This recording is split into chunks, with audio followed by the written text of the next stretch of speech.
Fião, estamos aí nesse sabadão aí, curtindo alguma coisa? E aí é o seguinte, estou escutando balinhas do rap, velho. Se você foi do movimento do hip hop, década de 80, 90, mano, você lembra do balinhas do rap? Menor Abandonado, não é? Aqui tá lá, o melhor do rap nacional, volume 1, balinhas do rap, comando de MC, porra, Sampa Crew, né? Rick, Pepe, Ed Rock, etc e tal. Vamos lá. Seguinte, Fião, vamos falar agora sobre uma era da União Soviética chamada Era Yeltsin. Provavelmente essa era começa no dia 26 de dezembro de 1991, quando acontece no dia 25 o fim da União Soviética, e no dia 26 de dezembro de 91 é assinado um tratado que cria a SEI, Comunidade dos Estados Independentes. E aí temos a Federação Russa, que já era comandada por Yeltsin como presidente desde um pouco antes de agosto de 91. Era Yeltsin é marcada por duas coisas, meu amigo: corrupção brutal, tá? A corrupção ela foi pesada no governo Yeltsin. Então vamos aí por partes para entendermos algumas coisas. E o enfraquecimento da União Soviética como superpotência. Isso é fundamental. Sem dinheiro, sem grana, quebrada, ela enfraquece como superpotência. Então vamos elencar alguns fatos da Era Yeltsin. Primeiro, a Era Yeltsin vai fazer o surgimento da classe média russa e também dos chamados czares do petróleo. Né? Os czares do petróleo, para quem não sabe, aí eram os caras que privatizaram, né? Porque as privatizações aconteceram no governo Yeltsin e os caras privatizaram as grandes as estatais de gás e petróleo e transformaram-se em dos caras dos mais ricos do mundo. Tivemos aqui, inclusive no Brasil, se não me falha a memória, quando tinha aquele Kia Jorobichan que ficou no Corinthians, o iraniano, ele era representante de um dos czares do petróleo, que era o Berezovsky, tá? Então os czares do petróleo surgem pesado no governo Yeltsin.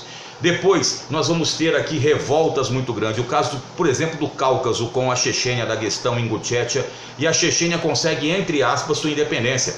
Como a União Soviética cai praticamente de quase 300 bilhões de dólares para 5 bilhões de dólares os investimentos em armas, então repare bem que nem sequer conseguia pagar o salário dos militares.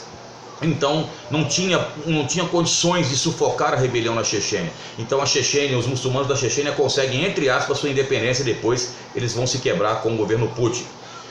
Temos também, de certa forma, uma aproximação com o Ocidente, né? Há uma aproximação com os Estados Unidos no governo Yeltsin, né? Yeltsin, que todo mundo sabe que tem algumas situações do Yeltsin que estão famosas, que é o caso quando ele foi em Nova York, se não me falha a memória, ele ficou trêbado e ele saiu de cueca na rua querendo uma pizza, e aí o Bill Clinton pede lá o pessoal lá e arrumam para ele de qualquer maneira.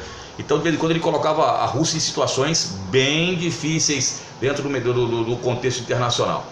Então também acontece o não pagamento do FMI, né, da dívida do FMI, tanto é que a crise chamada efeito Orloff, que é o efeito da vodka, que quebra mercados, inclusive no Brasil o FHC depois vai ser obrigado a desvalorizar o real, e a Argentina não faz isso, e aí há um como é que eu digo para você, acontece até um atrito de relação entre Brasil e Argentina. Então ele não paga o FMI. Nós temos também, e isso é importantíssimo, isso eu vou até tirar o som para tentar explicar para vocês, que vocês estão vendo aí a Ucrânia, a Geórgia, a Rússia com doping, todas as situações que acontecem vão ter lá na Era Yeltsin o seu começo. Como assim, professor? Como a União Soviética estava totalmente quebrada, ela não tinha como manter mais o Pacto de Varsóvia. Lembrando que o Pacto de Varsóvia ele encerrou em 89 com o governo Gorbachev. Não tinha como a União Soviética manter, não é, os exércitos do leste europeu. E foi feito um acordo, né, um acordo entre Rússia e o pessoal, né, do Ocidente, no caso Estados Unidos e União Europeia. Qual foi o acordo, professor? O acordo era o seguinte, mais ou menos assim. O acordo constava que a Rússia liberaria os países do leste europeu para fazerem parte da OTAN, Organização de Tratado Atlântico Norte, e também da União Europeia. Entretanto, OTAN e União Europeia nunca poderiam ultrapassar um limite estabelecido, que eram as antigas repúblicas soviéticas. Ou seja, Ucrânia, Bielorrússia, Moldova, que o pessoal chama de Moldávia, mas é Moldova, os países da Ásia Central, os países do Cáucaso, Geórgia, Armênia, Azerbaijão. Esses países não poderiam ser convidados nem para a OTAN e nem para a União Europeia.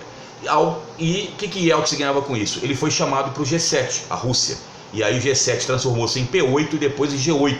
E era bem discriminatório. Era o G7 mais a Rússia, o G8. O grupo dos 7 países mais industrializados do mundo e a Rússia. A China não entrava? Não entrava. Então, na realidade, a União Soviética ela era convidada pelo seu potencial, né, militar, que era gigantesco. Sempre foi. E hoje ainda estremece os Estados Unidos. A gente vai falar na era Putin sobre isso. Então, na realidade, o que aconteceu? Aconteceu que a União Europeia e a OTAN, né, quando você pega a Geórgia e a Ucrânia, o pessoal começou cada vez mais, né, se aproximar de União Europeia e OTAN. E aí deu no que deu com a questão da Crimeia, deu no que deu com a questão da Geórgia invadida pela Rússia, etc, etc, etc. Então, Boris Yeltsin, então, como eu falei para vocês, um governo muito marcado por corrupção, um governo que foi marcado pelo aumento da pobreza, a redução de expectativa de vida, principalmente dos homens. Por quê? Por 2 motivos: alcoolismo e suicídio. Houve o aumento do crime organizado dentro da Rússia, a máfia russa, que é uma das mais temidas do mundo. Você sabe por quê? Porque ela tem ex-membros da KGB, que era o órgão de inteligência, e também das forças do exército, principalmente da Spetsnaz, que é a maior tropa de elite que nós temos no planeta de forças regulares. Então, filho, isso aí foi mais ou menos o governo Yeltsin. E o Yeltsin, depois, no final do governo dele, mais ou menos no ano 99, 2000, ele faz um acordo com Vladimir Putin, que era o chefe da antiga KGB. E aí ele apoia Vladimir Putin, mas Putin não irá investigar os crimes em que a família de Boris Yeltsin estivesse envolvida. Reza a lenda que houve um desvio de praticamente 2 bilhões de dólares por Yeltsin e sua família dentro do governo russo. Se é verdade ou não, procure fontes, pô. Isso aqui é dica. Se o cara quiser fonte, vai procurar fonte, vai procurar água, vai procurar a fonte do Ponce de Leão, que é melhor, tá ok? Então cola conosco, fião, e nós vamos daqui de balinha de rap, menor abandonado. Lembrando para vocês que nosso canal não são aulas, são dicas rápidas para que você possa realmente dar aquele grau, aquele talento no vestibular. Tamo junto, fião, é nóis.